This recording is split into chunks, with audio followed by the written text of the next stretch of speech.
Hi dear students, again welcome in mathematics class. Today we are going to learn about exercise 1.3 of class 9th. मेरे प्यारे बच्चों, पहले हम लोगों ने 1.1 को पढ़ा है और उससे रिलेटेड थ्योरी को जाना है. अभी हम लोग 1.3 को पढ़ेंगे. एक्सरसाइज 1.2 को अभी रहने दिया गया है, उसको बाद में बताया जाएगा. इसमें हम लोग को जानना है क्या कि डेसिमल एक्सपेंशन जो होता है वह दो तरह का होता है. एक टर्मिनेटिंग होता है और एक नॉन टर्मिनेटिंग रिपीटिंग होता है. तो जब ऐसा क्यों होता है और कैसे होता है उसके बारे में थोड़ा सा हाईलाइट करेंगे. फिर उसके बाद जब इस फॉर्म में दिया होता है तो उसको हम लोग पी बाई क्यू के फॉर्म में कैसे चेंज करते हैं, मेनली उसको पढ़ना है. तो आइए ध्यान देंगे कि p by q is a rational number. If p is divided by q, there two cases arises. यहाँ पे समझना है, जब किसी भी रेशनल नंबर में न्यूमरेटर को डिनोमिनेटर से जब हम डिवाइड करते हैं तो दो केस उत्पन्न होता है. या एज ए जब आप डिवीजन जानते हैं तो खुद आपको समझ में आता है कि जब किसी एक नंबर को दूसरे नंबर से हम डिवाइड करते हैं तो कुछ केसेस ऐसे होते हैं कि कंप्लीटली डिवाइड हो जाता है, कुछ केसेस ऐसे होते हैं कि जिसमें रिमाइंडर बच जाता है. तो जो पूरा कंप्लीट डिवाइड हो जाता है इसमें रिमाइंडर नहीं बचता है. जैसे यहाँ देख लीजिए, यहाँ 1/2 है. 2 से जब हम 1 को डिवाइड करेंगे, 2 से क्या करेंगे, 1 को डिवाइड करेंगे, 2 5 जा 10, कंप्लीट डिवाइड हो गया. तो यह टर्मिनेटिंग डेसिमल में आ गया. किसमें आ गया? टर्मिनेटिंग डेसिमल में आ गया. एक दूसरा केस होता है कि जिसमें हम न्यूमरेटर में डिनोमिनेटर से डिवाइड करते हैं. तो कभी कभी आप खुद डिवाइड जब करते हैं तो देखते होंगे आप कि पूरा एडजेक्ट नहीं काट पाता है, कुछ रिमेनिंग हो जाता है, कुछ रिमाइंडर रह जाता है. और जब हम आगे करते हैं तो देखते हैं कोई एक डिजिट रिपीट करता है, या एक ग्रुप ऑफ डिजिट, एक ब्लॉक ऑफ डिजिट को क्या करता है, रिपीट करता है. तो वह नॉन टर्मिनेटिंग हो जाता है. वह क्या हो जाता है? नॉन टर्मिनेटिंग हो जाता है. तो यह दो बातें हम लोगों के सामने में है. अब जो है हम लोगों ने डिफिनेशन पढ़ा है कि rational number can be written as form of p by q. तो ठीक है. तो जब कभी इस रूप में डेसिमल फॉर्म में दिया हो, टर्मिनेटिंग रूप में, कभी इस फॉर्म में दिया हो, नॉन टर्मिनेटिंग रिपीटिंग के फॉर्म में दिया हो, तो जब ऐसा दिया हो तो उसको हम लोग p by q के फॉर्म में कैसे लिख पाते हैं, तो उसी को जानना है. उससे रिलेटेड क्वेश्चंस को क्या करना है, हमको अभी पढ़ना है. तो वही बात है, हम आपको बताएंगे कैसे क्या कहते हैं करेंगे. तो ध्यान देंगे कि यहाँ पे डेसिमल फॉर्म में नंबर दिया हुआ है, इसको हम लोगों को p by q के फॉर्म में दिखाना है. क्योंकि हम सब जानते हैं कि रेशनल नंबर जो होता है वह p by q के फॉर्म का होता है. इसको कैसे करेंगे, तो आइए इसको ऐसे देखते हैं. यहाँ क्या करते हैं, डेसिमल को हटाते हैं, डेसिमल के बदले में यहाँ पे 1 पुट करते हैं, और डेसिमल के बाद जितना नंबर ऑफ डिजिट है उतना जीरो यहाँ पे डाल देते हैं. तो यह हो गया आपको 123/1000. तो यह बहुत आसान सिंपल सा तरीका है. लेकिन जब क्या कहते हैं रिकरिंग में होता है, जब क्या होता है, रिकरिंग में होता है, तो इसमें क्या करते हैं, निकालना मुश्किल होता है. तो इसका एक शॉर्ट तरीका है, तो देखेंगे ध्यान से आप. इसको रिकरिंग बोला जाता है. क्या बोला जाता है? रिकरिंग. इसको बहुत आसान से वे में क्या करते हैं, इसको रिप्रेजेंट करते हैं. तो यहाँ पे हो गया, और जितने पर रिकरिंग है उतना 9 यहाँ पे क्या करते हैं, डाल देते हैं. तो फाइनली कट करके क्या आ जाता है, 3 आ जाता है. तो यह आसान सा शॉर्ट मेथड है जिसके द्वारा हम इसको सॉल्व करते हैं. कभी कभी एक और एग्जाम्पल है, उसको थोड़ा सा देखेंगे आप. कभी कभी ऐसा भी होता है, तो क्या करते हैं हम लोग, ध्यान दीजिएगा.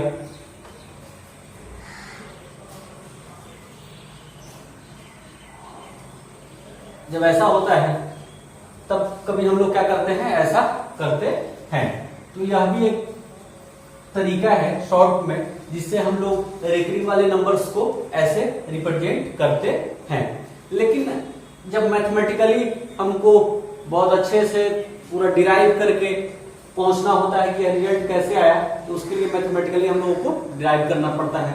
थोड़ा सा सिस्टमेटिकली आगे बढ़ना पड़ता है। तो आइए क्वेश्चन के माध्यम से हम आपको बताते हैं कि यह कैसे होता है।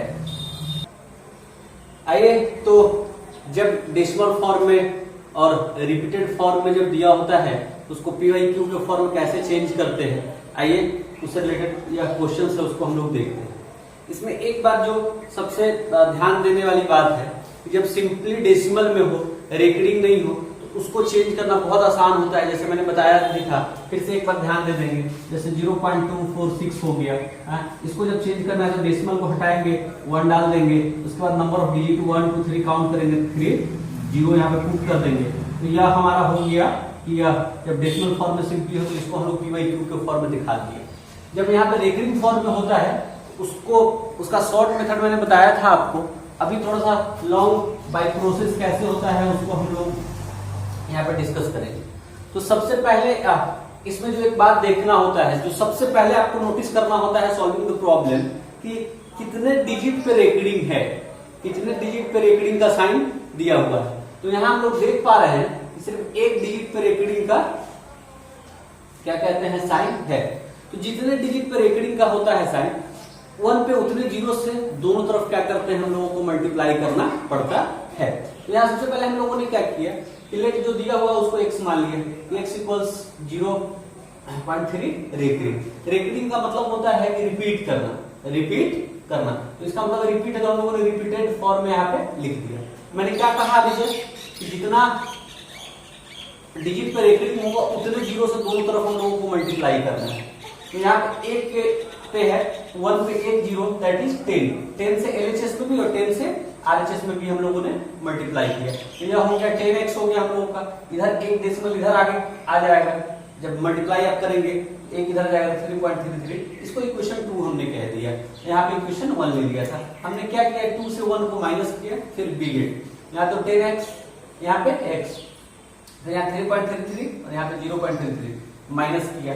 यहाँ 10 से x किया तो 9, यहाँ 3 से यह गया तो 3। फाइनली 9 इधर मल्टीप्लाई में इधर आया तो डिवाइड में 1/3, यानी कि we can say that 0.3 can be written as 1/3। तो इस तरीके से क्या कहते हैं कि हम लोग कर सकते हैं, क्वेश्चंस को बना सकते हैं। इसी क्रम में एक और एग्जांपल है, उसके माध्यम से इसको जानते हैं। दूसरे टाइप का क्वेश्चन है, इसको बहुत ध्यान से देखेंगे, फिर आगे आपको क्वेश्चंस बनाने में आसानी होगी। यहाँ आप देख पा रहे हैं कि 2 डिजिट पे रेकरिंग है और एक डिजिट पहले भी है जिसपे रेकरिंग नहीं। तो मैंने कहा था कि आपको जितने डिजिट्स पे रेकरिंग है बस उतना ध्यान रखना है आपको। तो यहाँ क्या देख पा रहे हैं कि 2 डिजिट पे रेकरिंग। तो चलिए इसको शुरू करते हैं। तो लेट x इक्वल्स जो दिया है हमारा 0.235 रेकरिंग लिख दिया हमने। यहाँ पे 35 का रेकरिंग है, इसका मतलब है 35 रिपीट कर रहा है, या कंटिन्यूअस है, काउंटलेस है, वहां तक रिपीट कर रहा है। अब मैंने एक बात कहा था आपको कि जितने डिजिट्स पे रेकरिंग है उतने जीरो से आपको दोनों तरफ मल्टीप्लाई करना है। जीरो का मतलब 1 पे उतना जीरो डाल करके दोनों तरफ आपको मल्टीप्लाई करना है। तो यहाँ पे 2 डिजिट पे रेकरिंग है, 1 पे 00, दैट इज 100 से दोनों तरफ हम लोगों ने क्या किया, मल्टीप्लाई किया। यहाँ पे 100 से x में, यहाँ पे भी 100 से इधर, तो यहाँ पे 100x हो गया। और याद करिए 65 में आप लोगों को जीरो वाले नंबर से मल्टीप्लाई करना सिखाया गया था। 2 जीरो से जब हम मल्टीप्लाई करते हैं तो डेसिमल जो है थोड़ा सा क्या होता है, इधर बढ़ जाता है। डेसिमल क्या होता है, इधर बढ़ जाता है। तो डेसिमल होकर के यहाँ पे आ गया। तो दैट इज 23.53535 ऑल दैट, ऐसे हो गया। फिर हम लोगों ने क्या किया, इसको इक्वेशन 2 मान लिया, इसको क्या किया, इक्वेशन 2 मान लिया। अब हमने क्या किया कि 2 से 1 को माइनस कर लिया, 2 से 1 को माइनस कर लिया। 1 आपका यहाँ है, 2 आपका यहाँ है। यहाँ पे 100x, यहाँ पे x, तो 100x माइनस x, फिर दिस माइनस दिस, यहाँ पे हमने कर लिया। 100x में से x जाएगा तो 99x आएगा, है ना, 99x आएगा।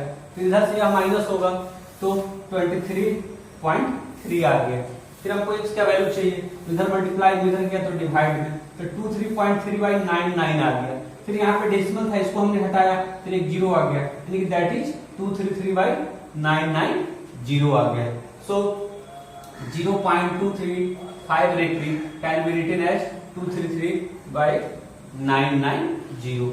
इसलिए आप यहाँ पे क्या देख रहे हैं, यहाँ पे देख रहे हैं कि यह डेसिमल फॉर्म में था, रिकरिंग फॉर्म में था, इसको हम लोगों ने p बाई क्यू के फॉर्म में दिखा दिया। तो जैसा कि डिफिनेशन कहता है कि rational number can be written in the form of p by q, यह सब रेशनल नंबर का ही टाइप है और इसको भी हम लोगों ने क्या किया, फाइनली p बाई क्यू के फॉर्म में दिखा दिया है। तो आप लोगों को एक्सरसाइज 1.3 में शुरू में फर्स्ट क्वेश्चन में कुछ नंबर रेशनल नंबर्स दिए गए हैं, जिसको यह आपको बताना है कि टर्मिनेटिंग है या नॉन टर्मिनेटिंग है। तो जब डिवाइड करेंगे आप देखेंगे कि पूरी तरह से वह डिविजिबल हो जा रहा है तो वह टर्मिनेटिंग होगा, नहीं होगा तो नॉन टर्मिनेटिंग होगा। उसके बाद का क्वेश्चंस जो है उसको आप लोग इस फॉर्मूला से, इस बेस से, इस तरीके से आप बनाएंगे। और रही बात जब टर्मिनेटिंग और नॉन टर्मिनेटिंग जानने का, तो उसका एक तरीका है जो टेन में पढ़ना है, तो फिलहाल आप वहां पे ध्यान देंगे, मैं उसको भी बताऊंगा आपको, लेकिन पहले आप डिवाइड कर करके जानेंगे कि वह टर्मिनेटिंग है और नॉन टर्मिनेटिंग है।